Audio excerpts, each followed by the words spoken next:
Ada video Ustadz Adi Hidayat, maafkan aku saudaraku Nasrani, aku tidak bisa mengucapkan selamat Natal. Karena orang yang mengucapkan selamat Natal, maka dia sudah mengakui tiga. Yang pertama, mengakui bahwa Isa anak Tuhan. Yang kedua, mengakui bahwa Isa lahir 25 Desember.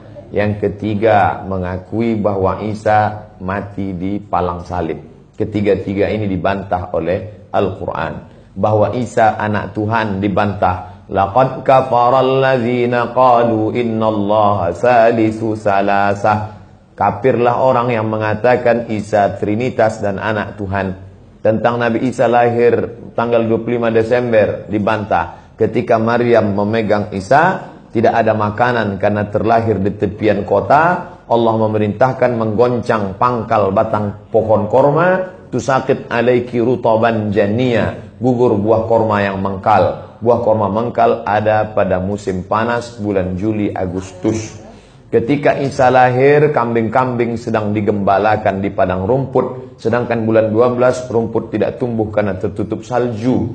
Maka 25 Desember bukan hari kelahiran Isa, tapi hari raya merayakan Dewa Mitra, Dewa Matahari, yang diambil oleh Kaisar Konstantin dari Konstantinopel. Lalu kemudian tentang Isa mati di palang salib dibantah Al-Quran. Wa ma qataluhu, mereka tidak membunuhnya. Wa ma salabuhu, mereka tidak menyalibnya. Walakin syubbihalahum, ada orang lain yang diserupakan wajahnya dengan Isa. Dialah Yudas Iskariot, murid Isa yang menjual imannya dengan beberapa keping uang emas. Saya punya kawan Kristen Masehi, tapi dalam masalah hubungan baik, masalah ngasih makanan, masalah beri pakaian, oke. Tapi kalau sudah terkait dengan akidah, wala ana abidu ma'abadtum wala antum abiduna ma'abud lakum dinukum waliyadin. Tentang masalah tahun baru, apakah 1 Januari itu bersih, tidak ada hubung kait dengan agama? Maka tidak benar. 1 Januari 2018 Masehi, seolah-olah Masehi terkait dengan Al-Masih Isa alaihissalam. Itu kalender dibuat oleh Kaisar Julian dari Romawi kuno. Kaisar Julian membuat kalender, maka dibuat nama dia Kaisar Julian, maka disebut Julian kalender. Lalu kemudian Julian kalender dibawa ke Vatikan, dirobah oleh Kaisar Raja Pendeta Paus Vatikan bernama Paus Gregorius. Maka sampai sekarang disebut dia dengan Gregorian kalender. Lalu kemudian ketika terbentuk PBB, United Nation, Persatuan Bangsa-Bangsa, bingung mau pakai kalender apa? Di dunia banyak sekali kalender. Maka diseragamkanlah, dipakailah Gregorian kalender. Yang sebelumnya kita kerajaan Pasundan, kerajaan Demak, kerajaan Riau, Sendripura itu pakai kalender Hijriah. Termasuk Yogyakarta pakai kalender Saka, karena Sultan Agung Jawa mengkawinkan antara kalender Jawa dengan kalender Hijriah. Karena ingin mendamaikan antara Jawa dengan Islam. Maka setiap menyambut tahun baru Saka sekaligus menyambut tahun baru Hijriah.